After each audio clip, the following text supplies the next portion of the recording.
I'm Ashley Kyle. And I'm Bob Spicer. And this is your Lake of the Ozarks news update brought to you by Lake TV and LakeExpo.com and sponsored by Old Kinderhook. Today we're going to be talking about a local astronaut touching down, chronic wasting disease and some good news about it, a major fire and what finally stopped it, local students cooking with distinction. Oh yeah, and much more. But first, here's a message from our sponsor, Old Kinderhook Golf Resort.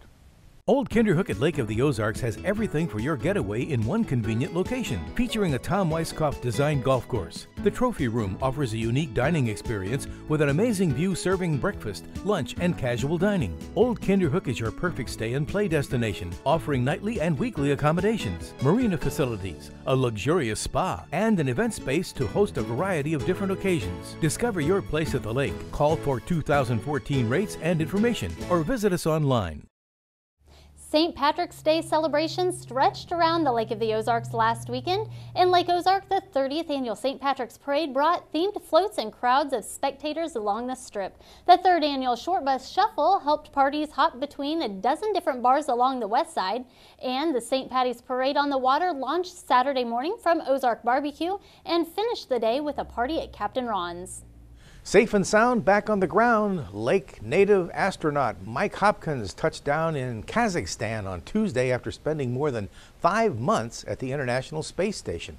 Hopkins and his crew spent their time conducting research ranging from plant seedling growth to microgravity technology demonstrations. The eyes of the world were on Hopkins back in December as he worked during a spacewalk to repair the station's equipment cooling system. Hopkins was honored in the lake area by being named the Grand Marshal of the St. Patty's Day Parade in Lake Ozark. Good news for Missouri deer hunters. The Department of Conservation says it tested over 3,000 deer harvested during the 2013 season and found no new cases of chronic wasting disease. The first confirmed case of the disease was in 2010 at a private hunting facility in Lynn Creek. In the 2012 hunting season, 10 free-range deer were discovered to be infected with the fatal disease. Studies have shown once it is well established in an area, chronic wasting disease can almost be impossible to eliminate. The MDC says the results give reason for optimism, but there is still the potential for the disease to show up again. The department's website has a list of tips on how hunters can help prevent the spread of chronic wasting disease and keep Missouri as one of the best places to hunt in the country. It was a dry, windy week at the lake, and that made extra work for local firefighters. On Tuesday, March 11th, Mid-County Fire Protection District responded to 6 brush fires. Several of them started as landowners were burning leaves, and the wind blew them into nearby grassy areas. The largest fire of the day occurred near Montreal. It blackened 700 acres before rain came that night and put out the flames. But recent fires haven't just been limited to land. One boat sank and 2 others were damaged after catching fire at Village Marina on Saturday, March 8th. The first boat to catch fire reportedly sank just as crews were preparing to stabilize it. It was finally pulled out of the lake the next day. The Lake Ozark Fire Protection District has not yet reported a cause for the fire. Whether you want fewer potholes or more bike trails, the Missouri Department of Transportation wants your opinion. MoDOT is asking Missourians to take an online survey that will help the department set priorities for future projects. The survey focuses on MoDOT's 4 goals: maintenance, safety, economic development, and connections and choices. That sounds like 5, but anyway, if you live in the lake area, you can also take a Lake of the Ozarks Council of Local Government survey and suggest local transportation projects you think should be top priority.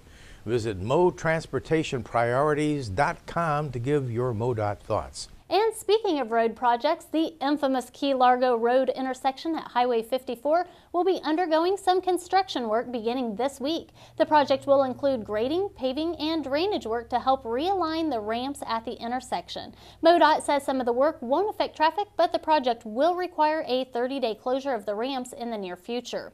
The work is scheduled for completion before Memorial Day. Camden County got a credit rating boost earlier this month after Standard & Poor's finished reviewing the county's financial information.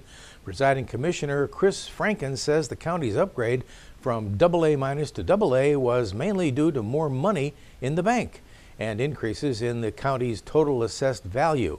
Franken says the county is in the best financial condition in its history, saying the accounts for Camden's main revenue sources have never been this flush with cash. Franken will be seeking re-election to the presiding commissioner post this August. 3 Camdenton students cooked up a storm last month and took first place in a statewide competition. 140 students from across Missouri came to the Missouri Pro Start Culinary Competition in Springfield on February 21st. The rules: cook a 3-course meal on 2 burners without access to running water or electricity in only 1 hour. The Lake Career and Technical Center Culinary Arts team took first place with a menu that included veal rouland and herbed cherry stuffing and cherry port sauce, and several other delicious sounding foods. The team will represent the state of Missouri in the national competition to be held this May in Minneapolis, Minnesota. Here's a look at some events coming to the lake area this weekend. The Mid-Missouri Collectors Show will bring all sorts of collections to the Grand Glaze area this weekend. The event begins on Friday, ends on Sunday, and will feature coins, currency, gold and silver, stamps, sports cards, comic books, and a lot more, and the public's invited to come, buy, sell, or trade, or just browse. Admission and parking are free. Shawnee Bluff Winery is hosting a painting tutorial Thursday evening. Learn to paint step by step will be taught by Patrick Fleming from 5 to 8 p.m. using acrylic on canvas. The cost is $60 per person, and all supplies and materials are included. Call the winery for reservations. And Friday morning, a pancake breakfast will help benefit the Camden County Museum's Building Fund. The all-you-can-eat breakfast will be at the museum in Lynn Creek from 9 a.m. to noon. Tickets are $5 per person. Also Friday morning, the Eldon Chamber of Commerce will host its Eggs and Issues breakfast at the Eldon Community Center. The breakfast and discussion begin at 7:30 a.m. Saturday evening, the Seven Springs Winery hosts the Camdenton Rotary 5-course beer dinner. Cost is $45 per person, and reservations are limited. Doors open at 5:30 p.m.